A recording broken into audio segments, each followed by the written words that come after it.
Spring 1944, the eastern edge of the Anzio beachhead, Italy. A drainage canal cuts through flat reclaimed marshland. Cold water, steep banks, fog rolling off the Pontine plain before first light.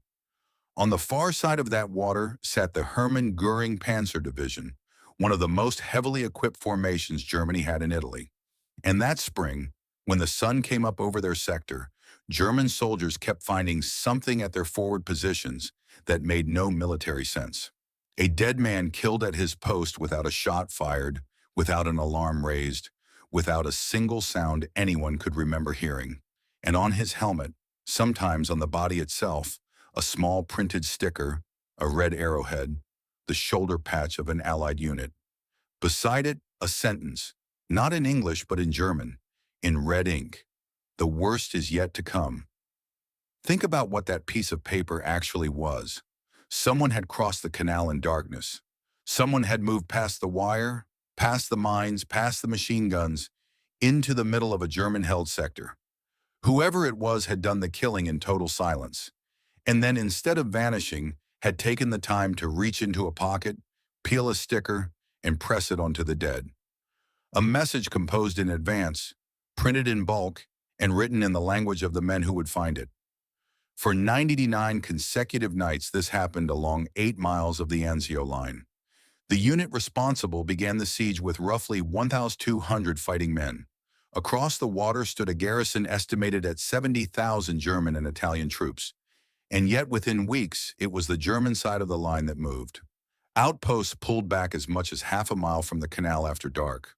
A field marshal poured extra troops into the sector, more than he had ever planned to spend there. Captured orders showed German headquarters warning its own men in writing that they could not afford to relax for a single moment. That is not how an army treats a raiding nuisance.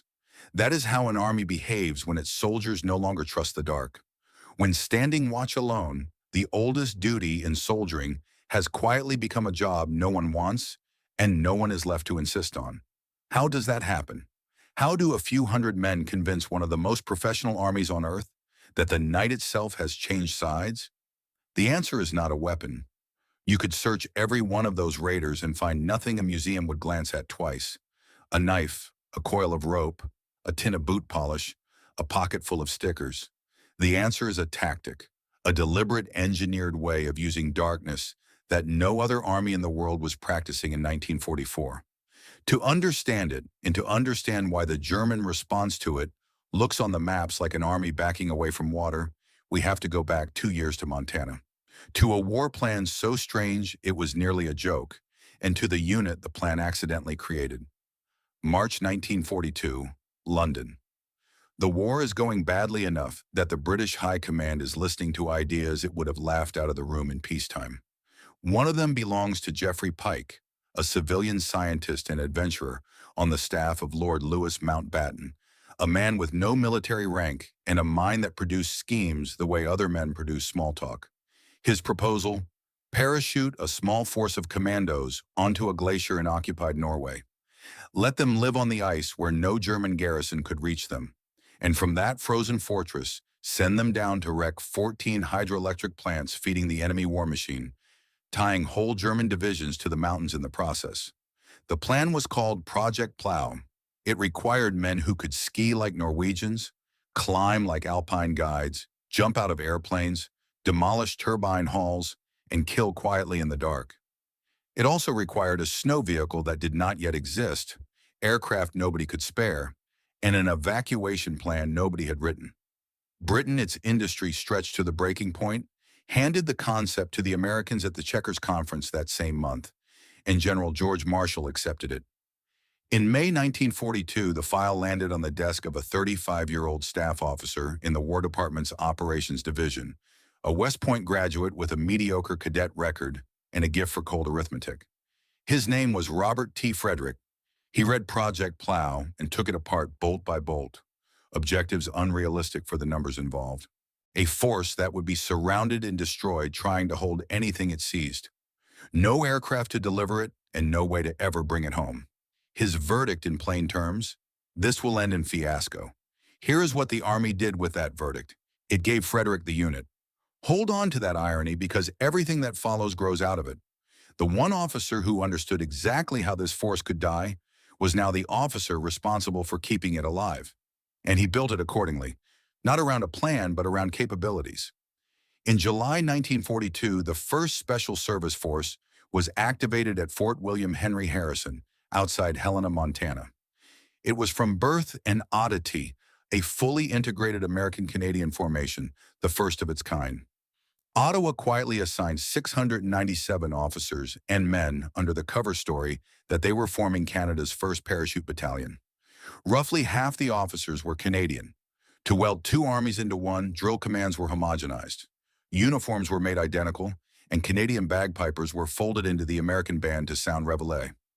The recruiting notices posted on U.S. Army bulletin boards asked for single men between 21 and 35, with preference for lumberjacks, forest rangers, hunters, prospectors, and game wardens.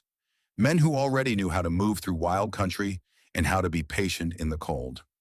Many arrived on trains with the windows painted black and stepped onto the platform with no idea what state they were standing in. What happened next was one of the most compressed training programs of the war. The men began parachuting within 48 hours of arrival. No practice towers, no orientation flights, 2 jumps instead of the standard 5. Frederick went out the aircraft door first, wearing ordinary low-quarter shoes because his jump boots had not arrived. There were 60-mile marches under full load. The 1st Regiment set the course record at 20 hours. The men stripped, reassembled, and fired German weapons until they handled them like their own. Norwegian instructors taught them to ski in formation, and for close combat, Frederick brought in Dermot Pat O'Neill, a former Shanghai International Police officer who taught a style of fighting with no rules at all. Hands, boots, garrots, and above all, the knife. Frederick helped design that knife himself, the V-42, a slender stiletto with a thumb groove on the blade so a man's grip would be correct in the dark when he could not look down to check. His staff even weighed issuing blow darts and rejected the idea only out of concern it might constitute a war crime. Notice what this curriculum actually is. Strip away the skis and the parachutes, and you are looking at a syllabus for one specific act. Approaching a man who is listening for you in darkness and making sure he never gets to use what he hears. In 1942, nobody framed it that way. The target was a Norwegian turbine hall, but every hour of O'Neill's instruction was, without anyone intending it, preparation for a job that did not exist yet. The systematic hunting of sentries. Remember the knife? It comes back. Then the war took the mission away. In late 1942, the Norway operation collapsed. The aircraft could not be found. And in February 1943, Norwegian agents destroyed the crucial heavy water plant themselves, removing the last argument for plow. In August 1943, the force was thrown at Kiska in the Aleutians and stormed an island the Japanese had already evacuated. When the Army tested this unit before deployment, it had scored the highest infantry proficiency rating of any formation in the service, and the sum total of its war so far was an empty beach in the fog. By the autumn of 1943, the 1st Special Service Force was a paradox, arguably the most dangerous small unit in North America, and a solution with no problem attached. Frederick lobbied relentlessly for a real front and got one. Italy, where General Mark Clark's 5th Army had run into a wall of mountains and stalled, bleeding. On November 19, 1943, the force landed at Naples. Ahead of it stood a peak that had already broken one American regiment, a piece of the German winter line that 5th Army staff considered close to impregnable. The unit built for a canceled war was about to take its entrance exam. And the first shot of that exam, this is the part worth savoring, would be fired by a German sentry. The last one for a very long time who heard these men coming. Monte la Defensa rises 3,000 feet over the Mignano Gap. The corridor 5th Army had to force to reach Cassino, and beyond it Rome. In November 1943, the 7th Infantry Regiment of the U.S. 3rd Division spent 10 days trying to take it and failed at brutal cost. Other attacks nearby fared no better. And on November 13th, General Clark paused offensive operations altogether. The mountain had become exactly what the German winter line was designed to produce: a stalemate priced in blood. On its summit sat veteran Panzer Grenadiers behind machine guns and mortars. with clean fields of fire down every approach an attacker could reasonably use. Frederick studied it in person and from the air, and sent his scouts crawling over its lower slopes. What they found was the seam in the whole position. The northern face was a wall of rock pitches approaching 70 degrees, unclimbable by any normal infantry standard. And precisely because it was unclimbable, the Germans were not watching it. Frederick said it plainly in a post-war interview. The defenders were looking east and south because on the cliffside, they didn't expect anyone to come up there. Every fortress has a gate it believes it does not need to guard. The whole art is becoming the thing that comes through it. On the night of December the 1st, the 2nd Regiment moved by truck through cold rain to the mountain's base and climbed to the tree line. There they lay hidden through the entire following day. No fires, no cooking, no loud talk. 600 men pressed into the rocks while German observers scanned the slopes above them. On the afternoon of December the 2nd, Allied artillery opened one of the densest preparations of the Italian campaign. More than 75,000 rounds saturating the hilltop. And that night, in fog and freezing drizzle, the climb began. 2 scouts went first, unspooling ropes up the rock face. Staff Sergeant Howard Van Osdol and Sergeant Tommy Fenton, picking holds with fingers and boot edges, 60-pound rucksacks waiting below. Near the top, they froze in place to let a German sentry wander past, then anchored the lines. A second pair, Private Joseph Dufresne and Sergeant John Walter, tied on more rope. Behind them, hand over hand in the dark, came the 1st Battalion under a Canadian officer, Lieutenant Colonel Tom McWilliam. By the last hour before dawn on December 3rd, hundreds of men were spread along the summit rim, yards from Germans sleeping in dugouts, under orders to hold fire until 6 on. Some did not wait with rifles. They slipped forward with blades and dealt with the forward watchers in silence, which means the first men to die on La Defensa never learned an attack was underway. Think about that from the German side for a moment. The entire logic of a defensive line is that the outposts buy warning. Here the outpost simply stopped existing, and the warning was never issued. In the end, it was an accident, not a shot, that opened the battle. A dislodged rock clattered down the slope. A sentry fired at the sound, and the summit erupted. 2 hours later, 2 hours on a position that had defied a division for a month, Frederick was on the radio to 5th Army with 4 words. La Defensa is ours. Planners had budgeted 2 or 3 days. The mountain then showed its price. As McWilliam organized the push along the ridge toward Monte la Remetania, a shell killed him, and Frederick halted the advance to regroup. For nearly a week, the men clung to the frozen summit through shelling, sniping, and counterattacks, resupplied up the cliffs by hand, the carrying parties hauling ammunition, whiskey against the cold, and condoms to keep rifle barrels dry. Remetania fell by December 9th, and when the force came off the Massif, it had lost 73 killed, 313 wounded, 9 missing, and 116 more to exposure and exhaustion. 501 men. When word of the victory reached London, Winston Churchill is said to have exclaimed that Frederick was the greatest fighting general of all time. Remember that quote. It will come back at the end of this story, and not in the way you expect. Through the rest of the winter, the pattern repeated on peak after peak. Hill 720 taken on Christmas Day, Monte Maggio and Monte Visciataro in the first week of January. Maggio, the bloodiest of them all, the fight that put a general's star on Frederick and a Distinguished Service Cross on his chest. The force entered those mountains in December 1,800 strong. When it was pulled out in mid-January, fewer than 500 effectives were still standing, a casualty rate of 77% in 6 weeks. It had never failed to take an objective. It had also nearly ceased to exist. Here is the piece of the puzzle this mountain hands us, and it is worth stating cleanly. What the force proved on La Defensa was not that its men could climb. It was a formula.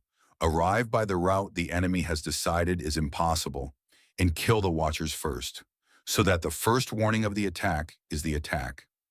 On a cliff in December, that formula took a fortress in 2 hours. Nobody yet understood what the same formula would do when it was applied not once against a mountaintop, but every single night against an entire army's forward line. The men were about to find out because their next assignment was a place with no mountains at all. A flat-drained marsh on the coast, ringed by German guns, where an Allied landing had gone wrong and 100,000 men were pinned against the sea. On paper, everything that made this unit special was useless there. In practice, Anzio is about to turn a mountain trick into something the German army had no name for. Men like Tom McWilliam, the Canadian battalion commander who died on a frozen ridge organizing the next attack, and scouts like Van Osdale and Fenton, who went up that rock first with the ropes on their backs, are barely a footnote in most histories of this war. Anzio was supposed to be the shortcut to Rome. On January 22, 1944, Allied troops landed almost unopposed 30 miles south of the city behind the German line, and then dug in on the beach while the chance evaporated. Field Marshal Albert Kesselring sealed the perimeter with the German 14th Army, and the shortcut became a siege. When two U.S. Ranger battalions tried to break inland at Cisterna at the end of January, they were surrounded and effectively annihilated. By February, the beachhead was a shallow, waterlogged rectangle under observation from every hill the Germans held, hammered around the clock by artillery that included two 280mm railway guns. Hitler called the place an abscess to be cut out. The men inside called it the largest self-supporting prisoner of war camp in the world. Into this arrived the force on the first 2 days of February, about 1,200 fighting men, a third below strength even after the survivors of the shattered Ranger battalions were folded into its ranks. Its assignment measured 8 miles of front along the Mussolini Canal, the entire right flank, 1/4 the beachhead perimeter, twice the frontage held by the full-strength 3rd Infantry Division next door, and opposite it, a sector garrisoned by some 10,000 men, spearheaded by the Hermann Göring Panzer Division. By every conventional rule of defense, the arithmetic was absurd. A sector that thin should have been probed, penetrated, and rolled up within a week. Frederick's answer to the arithmetic was to refuse the premise. His men had been built as an assault force. He would not let them rot in holes waiting to be attacked. The doctrine he set was simple and in 1944 genuinely radical. After dark, the far bank of the canal belongs to us. The 1st Regiment held the right third of the line, the 3rd Regiment the rest, and the 2nd Regiment, whittled down to 3 companies by the mountains, became a dedicated raiding force whose war began at sunset. Faces went black with boot polish and burnt cork. Helmets stayed behind in favor of knit caps. Anything that could rattle was taped down. Then small parties slid across the cold water and went to work among the enemy outposts with grenades, silence movement, and O'Neill's knifecraft, returning before first light, usually with prisoners. A Time magazine report in that same year described it in a sentence that still stops you. For 99 nights they blackened their faces and roamed through the German positions. One of those raiders, Urban Sippel of Wisconsin, had grown up speaking German at home. He crossed the water, able to lie flat in the darkness and understand every word the outpost ahead of him said. And here's where Frederick added the element that lifts this story out of ordinary raiding and into psychology. He had cards printed, small stickers bearing the unit's red arrowhead insignia, and running down the side in red ink. That one German sentence, "The worst is yet to come." His raiders carried them the way other soldiers carried cigarettes, and they pasted them where the survivors would look first. On the helmets and bodies of the men they had killed, on bunkers, on the gun shields of wrecked equipment. Grasp the mechanism because it is the heart of this entire story. The sticker was not addressed to the dead man. It was addressed to the comrade who would find him at dawn. Every card was a receipt. We were here inside your position, standing over your friend, and you heard nothing. One force sergeant, Victor Keisner, reported that a German in his final seconds managed to whisper 2 words. Schwarzer Teufel, Black Devil. The name was already loose in the enemy's ranks. The nightly pressure produced characters no screenwriter would dare invent, and these are documented men, not legends. Sergeant Tommy Prince, an Ojibwe marksman from Manitoba's Broken Head Reserve, spent 3 days that February in an abandoned farmhouse 200 meters from a German assembly area near Latoria, running reports back over 1,400 meters of telephone wire he had laid himself. When shellfire cut the line, Prince put on a farmer's clothes from a closet, picked up a hoe, and walked the wire in full view of the Germans, weeding as he went. At the break, he knelt as if tying a shoelace, spliced the cable, shook his fist theatrically at both armies, and went back to reporting. Over the next 24 hours, 4 German gun positions were blotted out on his coordinates. His commander later pointed out that had he been caught in those clothes, he would have been shot as a spy. The citation for his military medal noted his courage and utter disregard for personal safety. Meanwhile, on the far side of the canal, a lieutenant named Gus Heilmann pushed his company across Bridge 1 and simply occupied the hamlet of Borgo Sabatino, deep in nominally German territory, which his company held for the rest of the siege and cheerfully renamed Gusville. War correspondents filed stories from its main street, which the men called Tank Street after the German tank that shelled it daily. One officer, George Kresvak, patrolled alone, came back once herding captured cattle, and occasionally strolled with an umbrella or bicycle down the road to draw fire. And Frederick himself went out with the night patrols, face blackened in a knit cap. On one raid, a medic pinned in a minefield with a wounded man screamed at a shadowy figure to grab the other end of the litter, and discovered afterward he'd been cursing at the general. Frederick would end the war with 8 Purple Hearts, the most wounded general officer in American history. Within weeks, the map itself began to record what all this was doing to the other side. German units along the canal pulled their outpost line back as much as half a mile, surrendering the near bank after dark rather than keep men on it. Kesselring, who had planned this quiet flank as an economy sector, found himself feeding in more troops than he had ever intended, propping up numbers where nerve was failing. The sentry line of a German panzer division physically retreated from the water it existed to watch. And still the obvious question stands. This was the Wehrmacht, an army that had crushed commando forces before, an institution built on discipline and countermeasures. Why could it not solve a few hundred raiders? The beginning of the answer surfaced, of all places, in the pockets of German prisoners. In documents their own officers never imagined would be read aloud in English. Fear rarely signs documents under its own name, but it leaves fingerprints all over an army's paperwork. And at Anzio, the force's intelligence section began collecting them off every prisoner its raiders dragged back across the canal. The most remarkable item was a message circulated from German headquarters to its own troops. It told them they were facing an elite Canadian-American force, warned that these men were treacherous, unmerciful, and clever, instructed soldiers that they could not afford to relax, and then offered a reward. Any man or group who managed to capture even one of these raiders would receive 10 days of furlough. Sit with that for a moment. A headquarters does not put vigilance into writing unless vigilance is breaking down, and an army does not pay a bounty of 10 days leave for a single prisoner unless its soldiers have stopped trying to take any. Unless the standing preference, man by man, has become to keep one's head down and let the darkness pass. The interrogations revealed something stranger still. A captured German lieutenant admitted his side believed the force was a full division.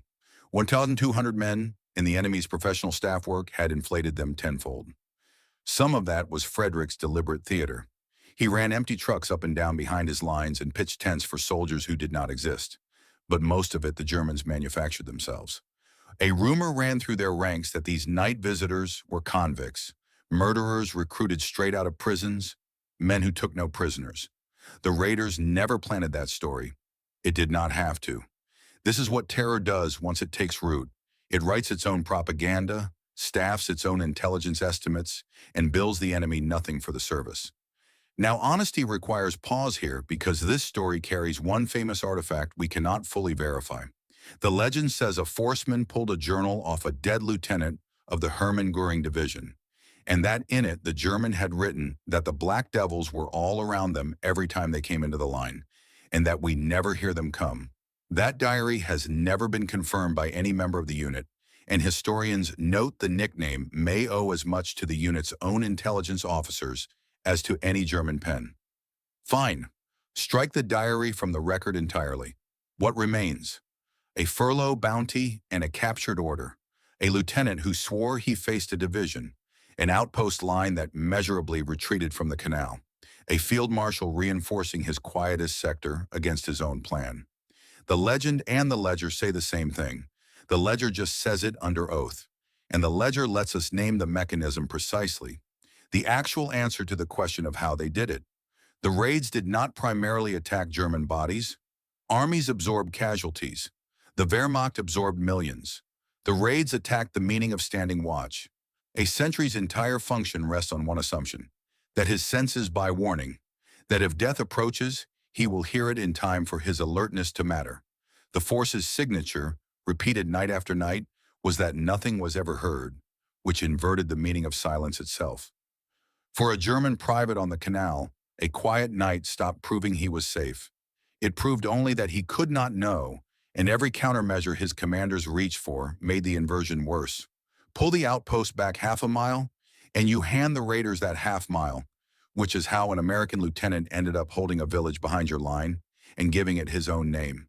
Fire at every noise in the dark, and you get sleepless companies, wasted ammunition, machine gun positions flagged for tomorrow's artillery, and the silence afterwards still proves nothing.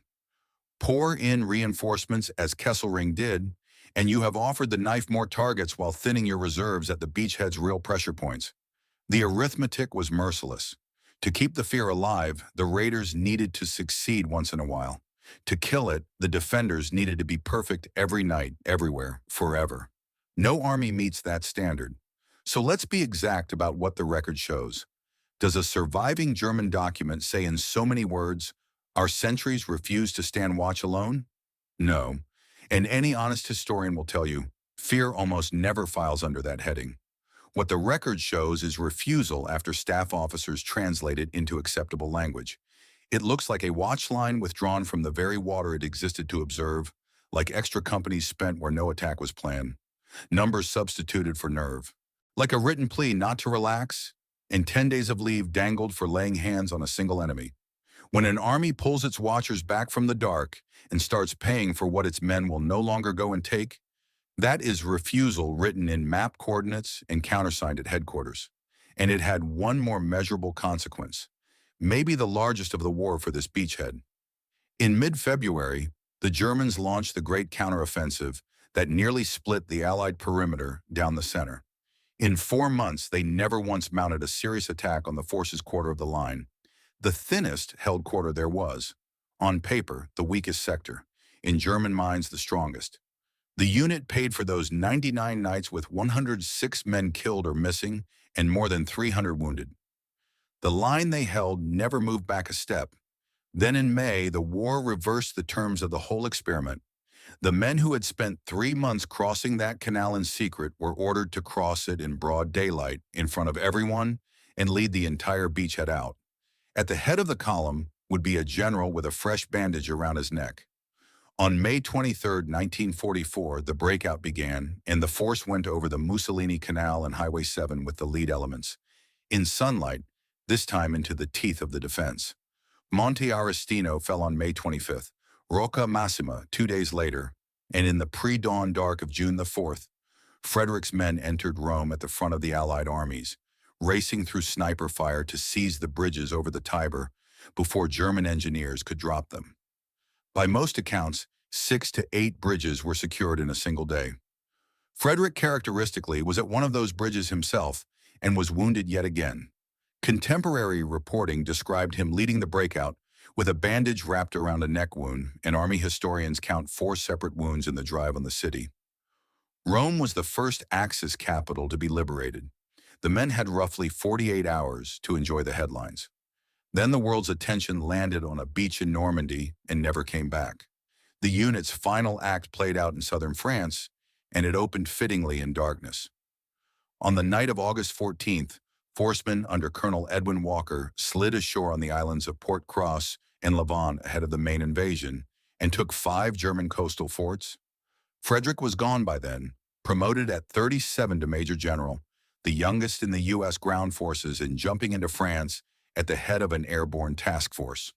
His old command fought eastward along the Riviera near Menton in early September. It killed or captured an entire German battalion of roughly 1,000 men, then settled onto the Franco-Italian border until relief came in late November. And then on December 5, 1944, at 2 in the afternoon on the flats of the Loup River near Villeneuve-Loubet, a village these men had themselves fought house by house to liberate in August. The 1st Special Service Force held its last formation. A chaplain read a prayer for the dead of the summer campaign. joining them to the dead of the mountains and the canal. The deactivation order was read aloud. The force's colors were slowly wound to the staff, and the casings slipped over them. Then the Canadians stepped out of the ranks, formed their own battalion behind their own flag, and marched past the Americans who stood at attention beside the gaps the Canadians had just left. Eyes right, officers saluting, half a unit reviewing, the other half goodbye. The unit's own war historian, Lieutenant Colonel Robert Burhans, wrote the epitaph without sentiment. The day of small assaults was past. Headquarters wanted armies now, not 1,800 specialists, and Canada's manpower crisis wanted its paratroopers back. Veterans remembered some of the hardest men they had ever known weeping openly in that field.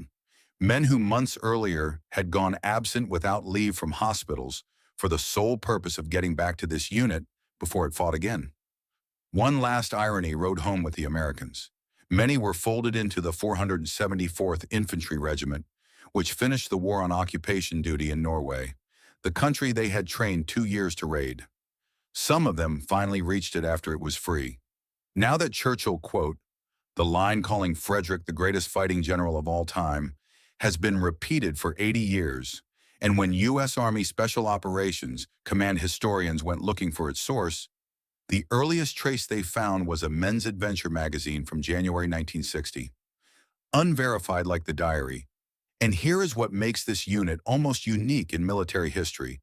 You can strike every legend from its file, and the documented remainder is more astonishing than the myths. 251 days in combat, roughly 12,000 German casualties inflicted, and some 7,000 prisoners taken by the conservative counts by a formation whose fighting strength was authorized at 1,800.